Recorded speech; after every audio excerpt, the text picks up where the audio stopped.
Love start అయిందండి. అంతవరకు నాకు మీ మీద లవ్ లేదండి. అమ్మా! ఇంతసేపు మాకు చెప్పావే? ఒరేయ్! ఊరుకోండ్రా! లేదంటే మీ ఇద్దరి వల్ల నాకు మీ నాన్నకి బ్రతకబెట్టేలా ఉన్నది. ఫస్ట్ నేను చెప్పిన కథ వింటారా? లేదంటే మా ఇద్దరు రచలిస్తుంటే వింటారా? లేదమ్మా, నువ్వు చెప్పే కథనే వింటాం. చెప్పమ్మా. వినండి. అది చూసి మీ నాన్న నా దగ్గరకు వచ్చి, మీ పేరేంటండి? చిట్టినా అని అడిగాడ్రా. అప్పుడు నువ్వేం చెప్పావమ్మా?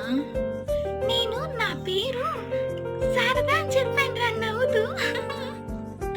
అప్పుడు నాన్నేమన్నాడమ్మా? మీరు ముద్దగా క్యారెట్ లాగా ఉన్నాన్ని చెప్పాడ్రా.